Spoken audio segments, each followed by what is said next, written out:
Buenas noches, damas y caballeros, y bienvenidos un viernes más a la Golden Room, un programa donde las sombras del pasado emergen para revelarnos sus secretos más ocultos, en donde la magia y el misterio se entrelazan para revelarnos una verdad más allá de lo evidente. Mi nombre es Javier Valdivia y soy presentador y guía de este programa.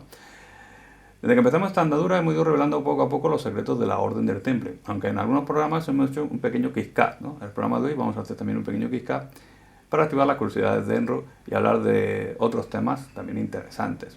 Pero esta noche también me acompañan por mis dos queridos colaboradores, cada uno con sus secciones, así que me voy a retirar a la mesa para darle paso y que nos explique por adelanto qué trae esta noche su sección, así que acompáñame.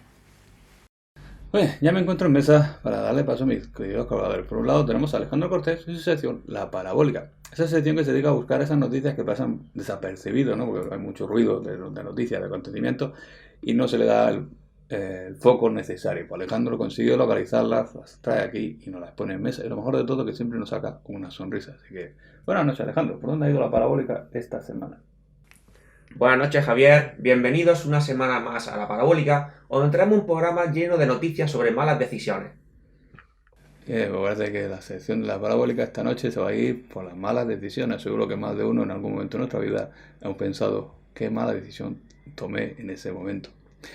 Y por otro lado tengo a José Carmona en su sección El Código Oculto. Esa sección que se dedica a buscar esos mensajes cifrados, esos símbolos que pasan ocultos, ¿no? En diferentes áreas de nuestra vida.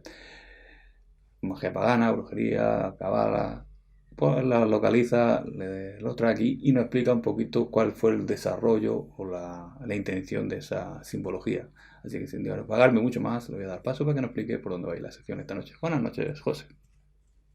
Buenas noches, Javier. Hoy en el Código Oculto traemos los evangelios apócrifos. Esos evangelios que en un momento de la historia estuvieron incluidos en la Biblia y después salieron de ella por una serie de circunstancias que hoy explicaremos en el Código Oculto.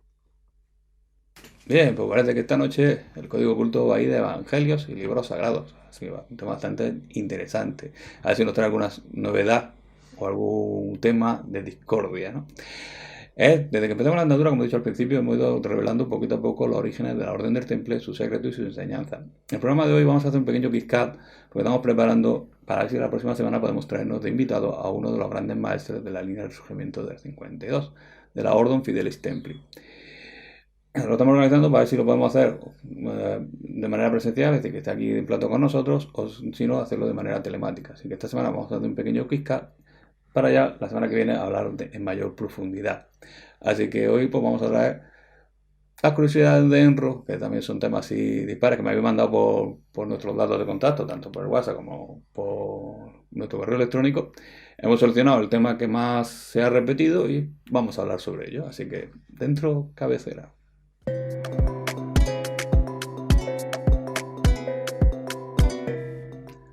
Bien, pues uno de los temas que hemos seleccionado ha sido el tema del tarot. Hace un par de programas estuvimos hablando de la esfera tomadora de decisiones, que era una esfera metálica que hacíamos tal. Pero me habéis repetido que la mejor manera de adivinación es el tarot, que tal, que no sé cuánto, entonces sí, hemos decidido que este programa lo enfocaremos en ese tema.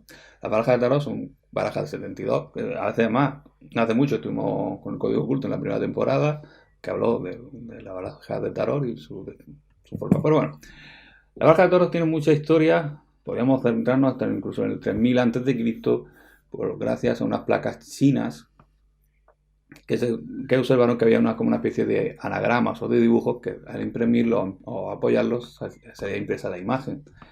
Luego tenemos también sobre el 3000 a.C. o antes de nuestra era. Por la zona de Egipto hay unos grabados, unos jeroglíficos donde están grabadas la baraja Thoth, el dios Thoth, que es el dios del conocimiento, entregando una especie de láminas a sus sacerdotes, que teóricamente sería la baraja. También se dice que se utilizaba en la biblioteca de Alejandría, como se reunían los altos sabios, la gente más erudita del momento, pero de diferentes lenguas. No tenían un código para hablar, es decir, el lenguaje normal no podían, y entonces utilizaban un código oculto, como en otra sección, en donde dibujaban la información en unas cartas y eso es lo que iban transmitiéndose unos a otros. Al darse cuenta de que Alejandría podía volver a caer en catástrofe y desaparecer del mapa, decidieron toda esa información o todo ese conocimiento camuflarlos en esas ilustraciones y hacerlo pasar como una baraja de cartas o una baraja de juegos. Y solo aquellos que estuvieran iniciados, ya sean porque fueran discípulos o directamente que fueran esos sabios, pues podrían descifrar esos códigos o mensajes dentro de esas barajas. La más, digamos, inviable, o la que yo creo que es la más considerada, es que en la época de los mercaderes, donde había muchos mercaderes que iban para arriba, que iban para abajo, que iban para un lado, que para otro, pues en este viaje a Asia, este viaje a Egipto, pues vieron ese juego de cartas, ¿cómo se llaman? Esos dibujitos, esas cosas, entonces pues le llamaron la atención y lo típico, los mercaderes, pues todo lo que llame la atención, que pueda ser algo bueno para vender, pues me quiero quedar con ellos. Y esto es lo que hace que desde China, de todos estos lugares, pues empiezan a recoger esos juegos de cartas y lo llevan a Europa. Para ser más exacto, la primera baraja que se reconoce como baraja es la de Visconti, en Italia. Entonces uno de los mercaderes se presenta allí y le enseña el juego de cartas. Y ahí surge la de Visconti. Hay otra historia paralela con estos mercaderes que se presenta en Francia y enseña la baraja a Francia, que es Guillaume. Y saca 3 barajas. Y una de ellas sería la de Marsella. Entonces, según por donde quieras tirar la historia, pues tienes una u otra. La de Visconti es mucho más antigua que la de Grillonnaire, pero bueno, tenemos esas dos variantes. Pero realmente, ¿cuál sería el objetivo de la baraja de tarot? Realmente la gente lo utiliza pues, para calmar sus dudas, tema de amor, tema de salud, tema de trabajo, qué proyectos tengo de futuro. Pero antiguamente las órdenes iniciáticas, hablamos de la alta magia, como podía ser la Golden Dawn, como podía ser la cabalística, hacían que todo aquel integrante o cualquier adepto que quisiera entrar en esa orden debería saber utilizar la baraja de tarot o al menos un arte adivinatoria. Y esto es un punto bastante interesante de tener en cuenta. ¿Por qué? Porque con eso cuando hacían sus rituales podían determinar de qué manera iba a ser su ritual. Es decir, nosotros, aquí la gente cuando hablamos de... Es que me han hecho magia, hablamos siempre de magia blanca o magia negra. Pero realmente no hay magos ni de un color ni de otro. Nosotros trabajamos directamente en todas las magias. Para ser más exacto seríamos como una especie de magia gris, o como si soy amante de los señores del anillo, por Gandalf el Grif, ¿no? Que luego se transforma en blanco. Pues así estamos. Entonces cuando iban a prepararse los rituales, se echaban las cartas, se echaban una tira de cartas y veían cómo iba a ser el desenlace de su ritual. Si iba a perjudicar a terceras personas, entonces iba a ser un ritual negativo, es decir, que iba a generarle, vamos a decirlo así, una deuda kármica. Pues. O, si no iba a haber perjudicado, iba a tener un final más o menos óptimo, generándole pues, ese bienestar de ser. Entonces ahí él tomaba la decisión de hacerlo. Si seguía con la decisión de hacerlo, pues tú ya directamente sabía que iba a ser perjudicial para otro y le daba exactamente igual. Por eso era la finalidad de las cartas de tarot. Hay muchas, es decir, se dividen en dos bloques, los arcanos mayores y los arcanos menores. ¿Por qué utilizamos por qué utilizan los dos arcanos? Básicamente porque los arcanos mayores son cartas con demasiada información o demasiado móviles. ¿Qué quiere decir eso? Que una misma carta te puede significar muchísimas cosas. En cambio, los arcanos menores son cartas fijas o de menor información. Quiere decir que lo que hace es que te guía el desarrollo de la historia. Es decir, nosotros echamos las cartas, cuando echas las cartas es como si estuvieras leyendo un libro de cuentos. Entonces empiezas a narrar una historia. Pero con los arcanos menores lo que hace es que va encauzando el camino, porque si solo echáramos con los arcanos mayores, sería una información muy velaz, muy versátil, que puede cambiar en cualquier momento y no tendríamos esos indicios de cuándo va a cambiar la historia. Entonces con los arcanos menores pues, lo que hacemos es que se vaya situando. ¿Hay que tomarlo al 100% lo que diga la baraja del tarot? Yo siempre soy partidario de cuando echéis las cartas, tenerlo como una referencia cuando vas a hacer el examen y tienes chuletas. Bueno, sabes que están las chuletas ahí, ¿las puedes usar? Sí. ¿No te hace falta? Pues no la uses. Pues más o menos lo mismo con el tarot. Te echa el tarot, tienes la información que necesitas para afrontar esos días a día de tu vida y luego pues ya vas barajando si te hace falta tirar de lo que dijo el tarot o de vivir la experiencia. Es decir, es que el tarot me ha dicho que si sigo recto, pues me voy a encontrar un billete de 10 euros. Pues no me hace falta el billete de 10 euros. Voy a tirar a la derecha. ¿No? Sería un ejemplo un poco absurdo, pero válido. Pues más o menos lo que nos sirve la carta del tarot nos sirve para eso. Luego, al final del programa, como hacemos una pequeña sección del comercio de Enro, voy a enseñar las diferentes barajas que tenemos allí y voy a enseñar un poco las ilustraciones para que vayáis viéndolas. Pero más o menos para que hagáis cuenta del largo desarrollo que tiene la baraja del tarot desde sus inicios hasta nuestros días. La baraja más importante no fue la de Marsella, sino la del tarot de Rider. ¿Por qué? Porque fue la primera baraja que salió al mercado con un manual. Hasta el momento solo se podía leer las cartas a aquellos que tuvieran el don, por decirlo de alguna manera, o que tuvieran ese sexto sentido un poco más desarrollado y se dieran cuenta de que las cartas tenían un mensaje, como pasó con un estudioso francés que se dio cuenta de que las barajas no eran unas barajas de juego, sino que eran barajas de algo más que de partidas. Entonces, por eso fue interesante que Rider sacó esa baraja modificada, alterada, no de conocimientos completos, porque la Golden Dawn le dijo que podían sacar la baraja, sí, pero no podían revelar todos sus secretos. Entonces hicieron una baraja incompleta. Esa baraja, al ser incompleta, tuvo un gran desarrollo en los años venideros porque se fue completando por sí sola. Y cada persona que compraba esa Rider y la usaba, le añadía más significado a la baraja. Entonces, la baraja actual no es la misma que salió al mercado en esa época, sino al contrario, ya es una baraja mucho más completa y seguirá creciendo porque no hay unos límites marcados, sino que puede ir creciendo generación tras generación. Así que hasta aquí espero que hayan entendido un poquito lo que la baraja del tarot. Si hay alguna duda, como siempre, me podéis escribir tanto en nuestro correo electrónico como en nuestro número de teléfono de WhatsApp. Pero vamos a cambiar la dinámica, vamos a entrar un poco en esa área de risa, de cachondeo, de la mano de Alejandro Cortés y su sección, La Parabólica. Dentro cabe hacer.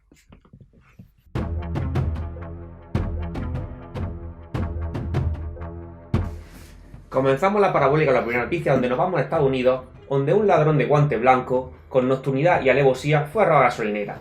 A lo lejos, al ver que venía la policía, pues tomó la decisión de coger una sábana blanca que había en la gasolinera y taparse, como si fuera mágica. Pues la policía, ante acto mágico, pues cogieron sus porras mágicas y apalearon la sábana por si acaso escondía algo. Y después de una buena paliza, el ladrón pues se entregó. ¿Cómo veis utilizar la magia tan sofisticada para los robos? Ha visto muchos dibujos animados el chaval ese, ¿no? Sí, la intención le puso. Ahora, la alquimia no está, le falló. No está para todos los públicos. No, que no es el único. Yo creo que también había unos rodando que iban con un tubo de estos extensibles de salida de humo. Sí. Y se metían dentro y se escondían pegados a la pared. Aquí ha surgido un tubo de la nada. Hombre, lo mismo se han copiado de Perú y aparte de ser exorcistas, pues ya han sido capaces de ver y descifrar lo que hay detrás de esa protección mágica, porque fueron apaleando y mira que consiguieron que había alguien. Fíjate. Porque tienen habilidades mágicas también los... Porras benditas tenía. Claro. Hay que tener cuidado, ciertos conjuros no son para todos. Continuamos la parabólica y nos vamos a Venezuela, donde Rodolfo, después de una noche de empinada a 2 codos, como diría Ortega Cano, están a gustico, pues le iba a gustico a la mañana siguiente y dijo, pues no me voy a acostar. Digo, ¿qué voy a hacer? Pues me voy a zoo. Pues dije, el hombre dice, pues me voy a zoo. Digo, un hombre a culturizarse. Y ahí digo, pues, ahí restando, o como pudiera el pobre hombre, pues se fue a la zona de los cocodrilos. Y claro, ante la gente que estaba ahí con los niños, llegó a la bahía, a la zona de cocodrilos, y se puso con las manos así extendidas y dice, no me perdáis el respeto, soy vuestro rey cocodrilo. Y ahí que se quedaron los cocodrilos ahí sorprendidos. La gente empezó a aplaudir pensando que semejante alboroto, pues el hombre era un trabajador. Entonces, ¿cómo veis este hombre si es el rey de los cocodrilos? ¿Cómo lo ves? Porque después de una cogorza todos decían la verdad. ¿Y si este hombre es el cocodrilo Dandí del futuro? Se metió dentro de la zona de cocodrilos. Tan tonto no fue. Tan rey no es. No fue como Gandalf, ya que hemos hablado. Dijo, no, ahí se quedó, no cayó en el puente. Fue de la esa. Pues eso dice muchas cosas. Y le echaron una monedilla y todo a la gente. Qué mínimo. Ya que va borracho a entretener al público del zoo. Pero creéis que el rey de los cocodrilos, porque si va borracho dicen que dicen la verdad. Pues a lo mejor tiene alguno en su casa, tiene algunos chiquitillos de estos de pecera. Hay que tener cuidado, de toda la vida, después de la cogorza, se va uno a dormir la mona. No vengáis a dar vueltas, a hacer senderismo y todo eso, que luego pasa que se cae uno por los terraplanes y todo eso. Seguimos la parabólica y nos vamos esta vez... Venezuela, ya me había olvidado. Seguimos la parabólica y nos vamos a Venezuela, donde han denunciado a una profesora de matemáticas. Los padres Porque a su hijo pues le habían sacado la pizarra sobre un problema. Y el niño, como no estudia, pues no sabía. Y causando la risión pues, de todos los alumnos. Entonces la han denunciado. Como veis, ya que te denuncien a los profesores por sacarte la pizarra sobre un problema. ¿Esto dónde vamos a acabar? Pues cada vez peor. Cada vez peor. La educación, pues bueno, está cambiando, pero Bueno, vosotros a mejor, A mí- pues depende. que habéis sido un poco pendones, como yo también. ¿Ha pasado alguna vez que has sacado al profesor a la escuela y habéis estado de picos pardos toda la noche y todo eso y os has dejado ahí que no sabíais? ¿Cómo disimulabais ese acto en la pizarra de que no sepa el profesor, de que no había abierto el libro había abierto? Algunas veces te da la oportunidad de decir, sale a la pizarra y ya dices, no sé lo que me va a preguntar. No lo sé. Y ya pues te cae pues, el negativo, ¿no? O el parte o lo que sea. Y otras veces que es impepinable, sale ahí, te quedas ahí con cara de haba y ya está. Y no sabes contestar lo que estás poniendo hasta que te sientas otra vez. Y a sudar. Qué mal compañeros tenía. ¿Y tú, Javier? ¿Cómo Yo- disimulabas? Nos llevábamos uno a otro. Nosotros allí Hombre, nos tú. sentábamos como el profesor, se te quedaba mirando, tú mirabas hacia la clase y todos teníamos por los demás con la... Mm. Y ya está. Está muy bien. Está muy bien. Hacías de buen actor, y daba suspense y luego ya, pues... Yo lo que hacía pues, me daba la risa, entonces ya que ya directamente pues, decía, no, vete de la clase si quieres, me daba la risa, no tenía ni idea, decíamos, no tengo ni idea. Estamos hablando de bachiller, no estamos de la ESO. No puedo reverde. Hasta aquí la parabólica, nos vamos al puño cerrado, donde queremos traer un programa profundo. No sé si sabéis lo que es el sexto sentido, o como diríamos el caballero zodiaco, el séptimo cosmos, pero llevado a la orden del puño cerrado. Por ejemplo, vosotros vais, por ejemplo, quedáis 5 o 6 amigos, dicen de hacer una quedada. ¿Vosotros qué os dice vuestro sexto sentido o séptimo combo de agarrado? ¿Qué os dice? Que hay que palmar dinero para lo que sea, ¿no? Para la barbacoa, bebida, etcétera. ¿Y qué haces? Dejas que pague otro, ¿no? Se pone mal. Te tienes que llevar dinero justo. Si es para, por ejemplo, vas a tomar un café, pues sexto sentido y esa vibración, o Spiderman era el cosquilleo ese de Spiderman, pues y está diciendo que sí voy, y lleva un eurillo. El café vale 1,20 €, pues ya por dónde va el café, 1,70 €. Sí, Sí, claro, pues. unos 60, unos 70. 2 €. Y si hay que poner 20 céntimos a los amigos, pues hay que tener amistad y bueno, que hay que ir la cosa en su conciencia de ellos que yo pongo 20 céntimos además. Y hacer ese sexto sentido. O cuando viene el cumpleaños de alguien, pues tú dices, oye, viene el cumpleaños, regalo. Pues mira, oye, pues me voy de viaje. Y nos aparece, ¿verdad? O mira, te quiero mucho, pero me ha sido un trabajo. Este sexto sentido. Vosotros, que sois también de la orden del puño cerrado, ¿en qué momento vuestro sexto sentido y séptimo cosmos os ha salvado de gastar dinero? A ver, en fiestecillas, como que estás ahí que te apetece pero no. Ha habido puntos en el que lo económico ha empujado a que no, a que me quede en mi casa. ¿Cómo has sentido llegar a esa iluminación? Claro. ¿Cómo se siente, no? Y me dices, ¿cómo puedo yo llegar a esto? No. Y la edad también. Dices, Yo que era feliz. me pego 3 días de resaca y me gasto 50 € en salir esta noche, o me quedo en mi casa y mañana me levanto temprano y veo el amanecer, y etcétera, ¿no? Pues Y uno se pone filosófico y se cree que está iluminado o algo, y lo que es que se quiere ahorrar 50 €. Es un buen discípulo. No. ¿Y tú, Javier? Que tú eres más sabio. Yo me dejo la carterilla. Está bien. Bueno, yo en la boda de un amigo, pues viene uno ahí a la barra del pub y dice, vamos a dejar la cuenta abierta. Y digo, ¿eso qué es? Y dice, no, porque tú vas pidiendo y al final de la noche, pues se paga. Pues cogí y me llamé a un amigo taxista a saludar a Manolo y me fui a mi casa y lo dejé. A tomar por culo. Que paguen otros, claro. Ahí se quedó. Ya ni pregunté más, ahí se quedó. Los de las cuentas abiertas son peligrosas. Exactamente. Yo he hecho una escapadilla alguna vez que otra también. Exactamente. Bueno, Exactamente. ¿dónde no salgo con vosotros? Bueno, jóvenes ahorradores, acordad, un mundo con menos gastos es posible y haced caso a vuestro sexto sentido. Hasta la semana que viene. Muy bien, Alejandro, otra noche más. La parabólica nos ha traído temas interesantes y algunos consejitos bastante válidos con el puño cerrado. Vamos a hacer una pequeña pausa para ir a publicidad y cuando regresemos de los anuncios iremos directos al código oculto. Así que no se muevan, que enseguida regresamos.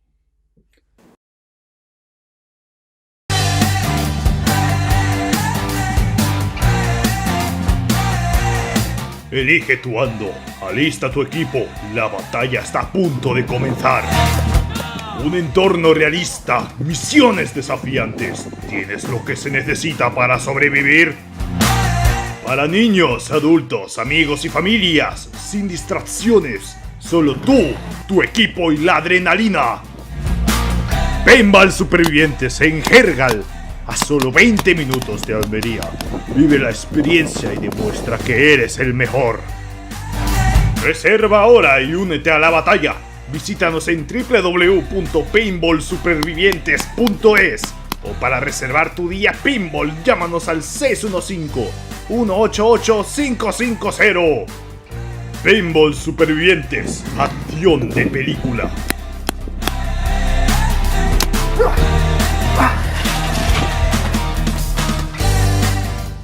La casita jergaleña, un lugar con encanto, comodidad, confort, para 8 personas y para disfrutar de la naturaleza que ofrece nuestro pueblo Jergal en Almería.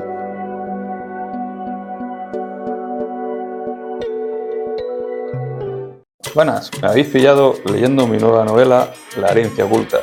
Una novela donde se engloba la historia, la ficción, donde la vida de Ethan se entremezcla con el legado pasado de su abuelo. Si queréis disfrutar de una buena novela, no dudéis en adquirirla.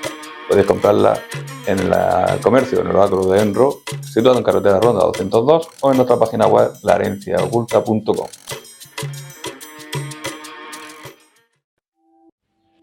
En el corazón de lo invisible nace un lugar único. El oráculo de Enro es más que una tienda esotérica, es un espacio sagrado donde la energía se transforma, el alma se escucha y el destino empieza a revelarse. Descubre nuestras tiradas de tarot personalizadas, rituales de limpieza energética y un universo mágico de minerales, velas, cuencos tibetanos, figuras sagradas y mucho más.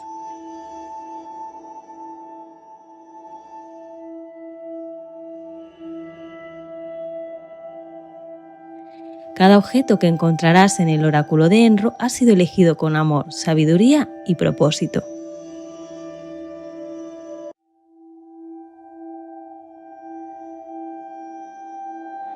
¿Buscas respuestas? ¿Necesitas protección? ¿Quieres armonizar tu hogar o tu energía? Ven y déjate guiar. Te esperamos en el oráculo de Enro, tu espacio de luz, transformación y conexión.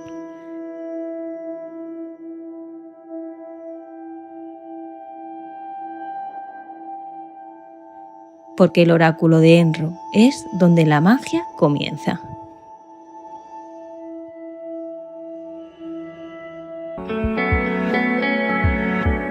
¿Te sientes abrumado por el estrés, la ansiedad o la tristeza? En Psicoalmería entendemos lo importante que es tu bienestar y el de las personas que te importan.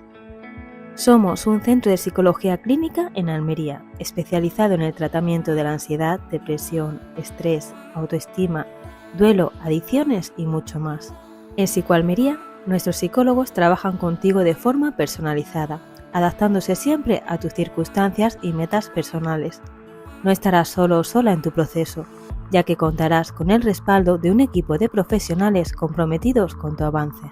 Contamos con los psicólogos especialistas más recomendados de Almería, según los últimos estudios de la revista prestigiosa Psicología y Mente y otras de ámbito científico y psicológico. Ofrecemos terapias presenciales en carretera de Ronda 202 y también online, para que puedas empezar tu camino hacia el bienestar emocional desde donde te sientas más cómodo o cómoda.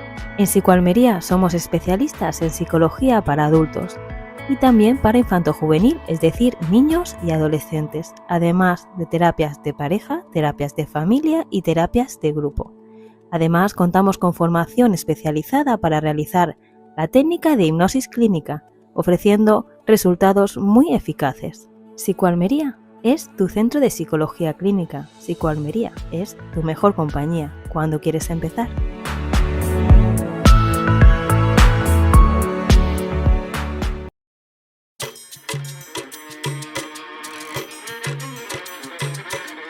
Bienvenido a Código Oculto, Hoy, como hemos dicho en la entrada, vamos a hablar de los evangelios apócrifos. Estas partes de la Biblia que fueron separadas de la Biblia, por así decirlo. La Biblia la constituye muchos libros, una conjunción de libros, y ciertos de ellos estuvieron, digamos, dentro de la Biblia en partes de la historia y en otros salieron.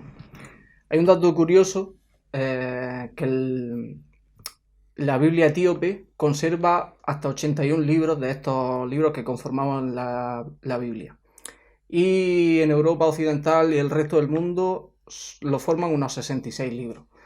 Así que he cogido de estos libros que fueron sacados de la Biblia para exponerlos aquí en mesa o hacer un pequeño debate sobre ello y esas pequeñas curiosidades que tiene cada uno de estos libros. Vamos a empezar por el Evangelio de Santo Tomás, en el que se describe no sé si gran parte, pero parte al menos de la infancia de Jesucristo, ya que en la Biblia oficial no contempla esta parte de la vida de Jesucristo. Y se menciona que Jesucristo, aparte de ser el niño de Dios y haber nacido con unos poderes extraordinarios, a lo largo de su infancia demostró, pues, digamos, momentos de ira y de tener un carácter un poquillo áspero. Hasta el punto que uno de los niños que jugaba, pues, con Jesús en esa infancia lo empujó y el Jesucristo le devolvió la mirada y lo dejó petrificado. Otro evento que hubo fue de otro niño que lo insultó y digamos que le dijo no caminarás más, y el niño cayó desplomado. Jesús se arrepintió y lo resucitó. Entonces vamos a preguntar en mesa qué opinan sobre el Evangelio de Santo Tomás y estas cosas que se exponen sobre la infancia del Mesías. ¿Conocéis el Evangelio de Santo Tomás? Alejandro. Poquito. Y bueno, me parece muy curioso porque humaniza mucho al Mesías, ya que en la Biblia se le retrata con un hombre muy correcto y bondadoso y que hace la justicia en el momento exacto, pero claro, tiene que pasar una infancia, un crecimiento como humano. Así que, bajo mi perspectiva, es curioso y yo no soy especialmente lector de la Biblia, pero si el momento en que me dé por estudiarla más y leerla, yo lo incluiría en mi lectura. ¿Consideráis que humaniza un poco al Mesías digamos, esta travesía de su infancia y que se pongan su ira y sus cabreos? El tema está que la pregunta sería al revés. Ajá. Si se diviniza mucho en la Biblia. Si el tema está que cuando Constantino vio que había más portadores de la fe cristiana que los mismos religión romana, dijo: aquí hay que hacer negocio. ¿Qué pasa? Que entonces todo lo que hace que Jesús sea humano, tenemos que rechazarlo. Además, si te das cuenta, te van a leer la Biblia y hay un salto, es decir, desde que nace Jesús y sale hacia su ruta a Egipto, de ahí desaparece hasta que vuelve a regresar a los 30 y poco, ¿no? Entonces, ¿por qué? Porque nos interesa que la figura de Jesús sea totalmente divina para que la sociedad aspire a ser eso, o a llegar a ser eso. Exacto. Entonces, todo lo aquello que sea humano, o que lo haga ser humano, lo cribaron. lo sacamos fuera. Entonces, por eso no es que lo haga más humano, sino que realmente pues cuenta su faceta. Como toda persona humana, pues tenemos nuestros momentos de cabreo, y más sobre todo cuando empieza. Teóricamente tiene un súper desarrollo, porque a Jesús siempre lo han comparado como uno de la generación de cristal, o de esos seres súper dotados para el momento. Entonces, claro, te frustra porque estás con gente de tu edad, pero no de tu como que no lo comprende, desarrollo. claro. Entonces, pues, estamos jugando en dos ligas distintas. Y eso puede hacer que generar estados de frustración, estados de ira, igual que ahora, hoy en día es muy frecuente sacar niños jóvenes porque tienen diferentes tipos de trastornos. Correcto. ¿Por qué? Porque antes no se entendía, decía, mira qué raro, pues lo mismo pasaría con Jesús. Y que salgan estos tipos de evangelios, que los saquen, los tripen, que nos cuenten esas verdades o esas historias desde su punto de vista pues perfecto. Vale, vamos a pasar al siguiente testamento. El testamento de los 12 patriarcas. Sería un testamento que describiría la vida de los 12 hijos de Jacob. Y en estos escritos se describen cada uno de esos hijos, digamos, que tuvo que trabajar sobre uno de los pecados. Y son 12, no 7. Así que esta lectura invitaría un poco a la reflexión sobre, digamos, las fases negativas de los sentimientos humanos, dividido en 12 partes en vez de en 7, como los pecados capitales. Y vamos, pregunta en mesa qué conocen de este testamento de los 12 patriarcas. ¿Lo conocíais? Yo no veo que lo he escuchado. No, yo no llegué a escucharlo de él. Es curioso que esté enfocado sobre los pecados. Y también es verdad que con los pecados, tenemos con los pecados capitales y demás, siempre los asociamos a una sola causa, como con la gula. Claro. Cuando la gente habla de gula, dice, este es que se hincha a comer. Pero está la gula del conocimiento. Claro, sí, explica el odio. Por ejemplo, el odio estaría dentro de la ira. Pero aquí en estas 12, digamos, en estos 12 personajes se reparten más las especificaciones de los pecados. Vale, vamos a saltar al siguiente. Serían los jubileos. En este, bueno, hay varios datos, pero el más interesante es el calendario, ya que describen en este evangelio cómo debería de ser un calendario solar de 364 días para que las festividades sagradas no bailaran de fecha. Como todos conocéis, tenemos un calendario de 365 días y los bisiestos eran 366. Uno más, claro. Por lo tanto, estaría descuadrado. ¿Sabéis, tenéis algún dato de los jubileos o esos distintos calendarios? Porque ha habido varios calendarios a lo largo de la historia. Sí, pero a ver, el baile de las fechas viene porque no se ponían de acuerdo. De cuando se unificó todas las religiones, es decir, la religión cristiana, que es la que no, al final, la mayor. El tema está como había dos fuentes importantes de esa fe, las fechas bailaban. Entonces, pues, ¿cómo hacemos contento a todo el mundo? Claro. Pues las respetamos, aunque no tengamos que bailar los días. Como se cogió luego el calendario de Agripa, pues resulta que luego la conversación de horas no son iguales que la hora del día. Y hubo mucho traspié de ahí. Y entonces, pues, entre una cosa y la otra, pues al final, pues lo que tenemos hoy en día. Aún basado en la fase de la luna. Exacto. Seguimos con fases lunares. Vale, el siguiente sería los macabeos. Con este vamos a ir rápido, porque básicamente explica la rebelión judía ante el Imperio Romano. Y un aspecto que no da la Biblia oficial es que hay unos rezos para las almas en el purgatorio. Ya que no sé qué descripciones tiene del purgatorio la Biblia, digamos, actualizada o oficial, pero esto es una característica que dan en este evangelio, como que reconocen que hay un purgatorio y que puede hacer ciertos rezos para ayudar a esa alma a terminar su purga, digamos. ¿Conocíais este dato?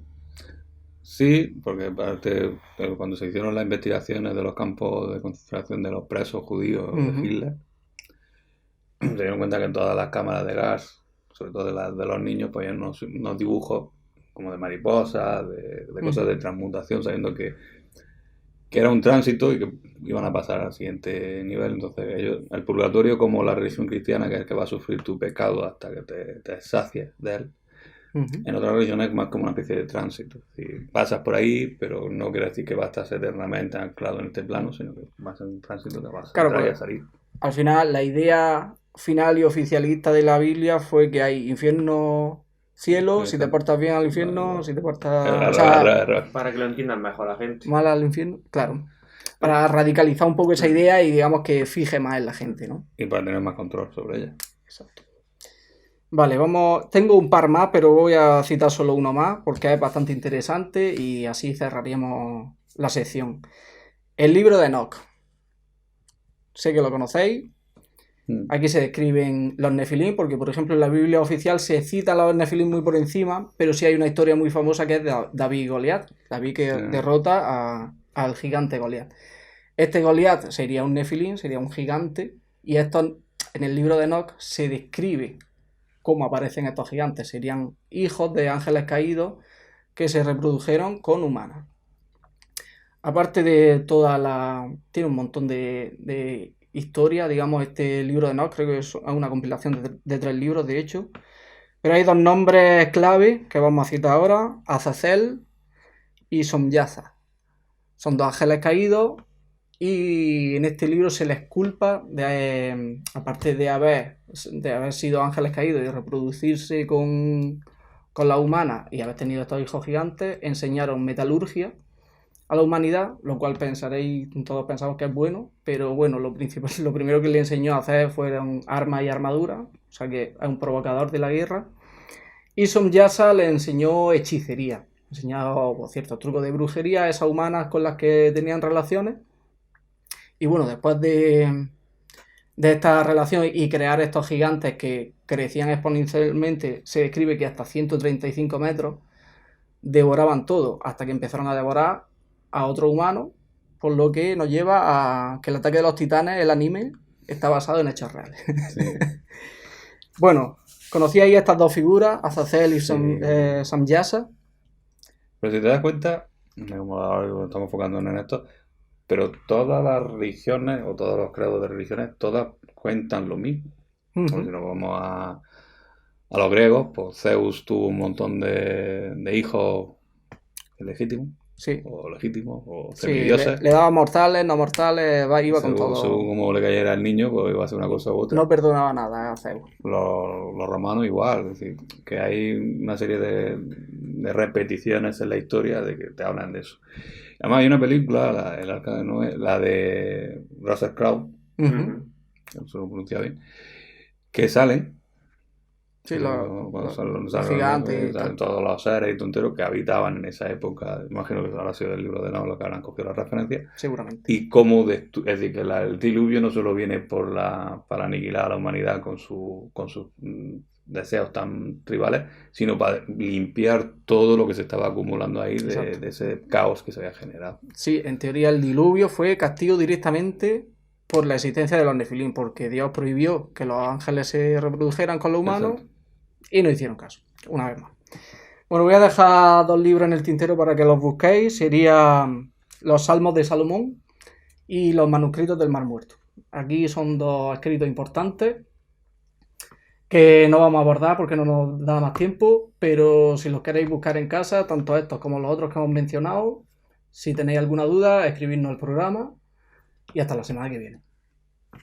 Muy bien, José, pues esta noche hemos tenido temas, bueno, de evangelios, así que un tema bastante interesante y que puede dar para muchas horas de debate, porque hay, como ha dicho José, se han dejado muchos libros fuera que son bastante importantes dentro del prisma del análisis.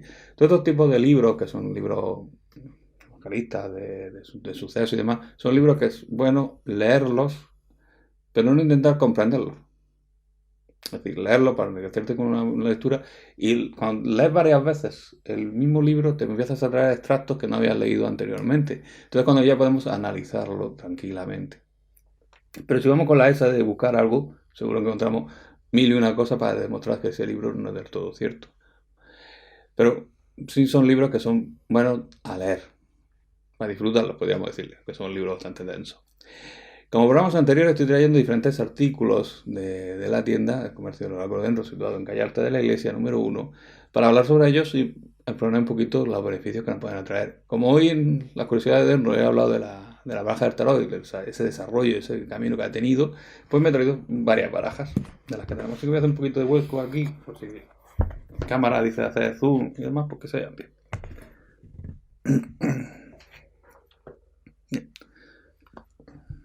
Bueno, esto es un oráculo de Reiki, para los amantes de Reiki. Pues tenemos lo que son simbología Reiki. Esto es más bien una especie de oráculo. Se hace una pregunta, se sacan algunas cartas y analiza sobre la carta. Todas las barajas vienen con un librito, gracias al tarot de Rider.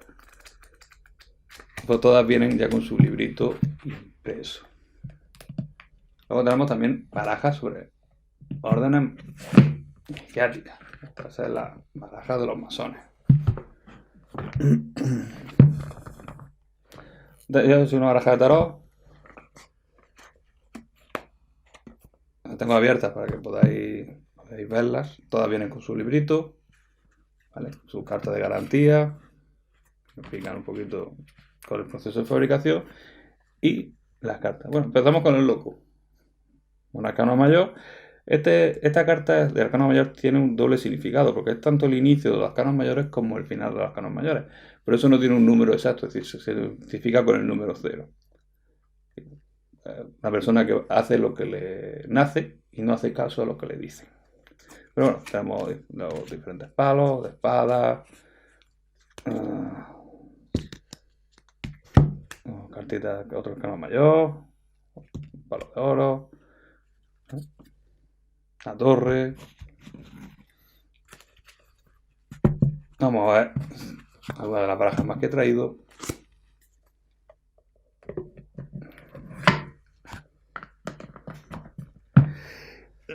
Otra de las órdenes es la de los Illuminati. Y pues vienen sus cartas, su librito para entender significado y su carta de la garantía de la fabricación y la calidad. El diseño por detrás, pues totalmente ya distinto. Y los dibujitos también son dibujos muy llamativos, muy bonitos. Tenemos la del juicio, tenemos una especie de renacer, los bastos, que serás, tenemos espadas, sí, un poquito así, tenemos la emperatriz, el ermitaño, clasifica de radios, que teóricamente es tu guía o la luz a seguir. Todas las cartas viene bien porque nos podemos echar nosotros mismos. Como dije al principio del programa, se usaba para identificar si los rituales que íbamos a hacer o los rituales que vamos a hacer pues, podían perjudicar o no a otras personas. Entonces, bueno, pues estos son barajillas que tengo yo allí en la tienda, como he dicho, en el oráculo dentro, situado en calle Arte de la Iglesia, número 1. Y vamos a ver, voy a enseñar dos más y luego sacaré una de las mías. Esto es un oráculo, ¿vale? Como he dicho al principio, el oráculo de Enro. Esto es un oráculo astrológico, ¿vale? Celta. Lo mismo, todas vienen ya con su libro y sus cartas. La diferencia de un oráculo a una baraja de tarot es que el oráculo tú haces una pregunta, barajas, sacas una carta y ves el significado de esa carta. ¿Qué me he encontrado hoy? Esta carta. Luego miramos en el manual lo que significaría esta carta. Y esa sería la traducción o el análisis de nuestra carta del día. Y todo eso es la diferencia de los oráculos. Con las cartas tarot se hace una tirada de cartas y analizamos las cartas sobre la mesa. Los oráculos saca una carta y ya directamente te tiene la información de esa carta. Y ya voy a sacar una que esa es mía, pero también la tenemos en el centro, que es un tarot negro. Puede asustar el nombre. Los tarones negros que suelen usar. Esta es de Aleister Crowley, que fue un mago bastante importante en su época. Voy dejándolo por aquí. Esta es mía, esta ya tiene unos cuantos años. El tarot negro. Detrás de la baraja. Estas son las cartas de garantía. Todas las barajas vienen con su carta de garantía, su librito. Y luego voy a buscar las cartas así más significativas, porque los palos de bastos y oro y espadas no cambian mucho. Pero bueno, vamos a ver así. Algunas así. Bueno, tenemos esta que es el ermitaño. Si habéis dado cuenta de una de las barajas cuando enseñé el ermitaño, era una persona con un farolillo. Aquí veo una mujer casi desnuda, con una espada y una bestia doblada. Y hay una así un poco más para que nos vea la cámara. Aquí tenemos la muerte. Suele ser representada con un caballo y la hoz en este caso tenemos otra mujer semidesnuda y ahí se pilla bien en el enfoque. También hay hombres semidesnudos, si encuentro algunos, porque ahora solo estoy sacando mujeres.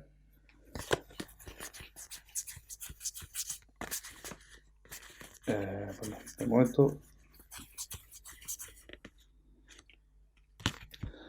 Aquí tenemos a un hombre con una bestia por detrás. Bueno, el tarot negro, aunque la gente se piensa que es por algo chungo o algo malífico, realmente lo que es el tarot negro lo que se suele utilizar es para buscar esos defectos, esas cosas que deberíamos trabajar nosotros mismos. Y de ahí surgen los tarotes negros. Este en sí pues más canónico, pues, por la representación de todas las cartas, de los arcanos mayores sobre todo, que vienen con esos hombres y mujeres semidesnudos. Pero trabajar es un poquito lo que es el tema kármico de las personas. Todos esos pecados, como hablaba antes en la sección del código oculto, esos pecados capitales que deberíamos trabajar sobre ellos, porque el tarot negro sirve para esto. Tenemos una amplia baraja, hay muchas barajas y de muchos tipos. Hoy en día se fabrican más porque ya la gente tiene más gustos. Pues he visto barajas del tarot de anime, he visto barajas del tarot del Juego de Tronos, de gatos, hasta de dragones, que hay mucho porque cada uno tiene al final su gusto y su bueno, pues se crean barajas de tarot al gusto de todos. ¿Qué quiere decir eso? Que es una herramienta muy cercana a nosotros y muy fácil de utilizar. Solo hay que ir poquito a poquito y no entrar en histeria. Antes de irme, me gustaría felicitar, aunque no es hoy, sino que fue en esta semana, cumpleaños a una de nuestras queridas espectadoras, María José, que nos ve desde Barcelona cada viernes. Espero que lo disfrutara muy bien y que va por otro aniversario de vida. Y agradecer ahora así a nuestros patrocinadores, tanto a Psico Almería, a la Casita Jergaleña, al Paima Supervivientes y al Comercio, el Oráculo Dentro, que pues gracias a ellos nos posibilitan que estemos aquí semana tras semana, y a Almería TV, que nos brinda este pequeño espacio para nuestro programa. Y lo mejor de todo, vosotros, nuestros queridos espectadores que estéis ahí detrás de la pantalla, ya sea del televisor o a través de YouTube, que nos veis y nos seguís y nos comentáis vuestras opiniones y dais vuestro apoyo, que es lo mejor que podemos tener tras recibir cada programa, ¿no? Recibir ese cariño y esa muestra de apoyo semana tras semana. Así que no me diga algo mucho más, que disfruten del fin de semana, un abrazo y un beso. Nos vemos el próximo viernes.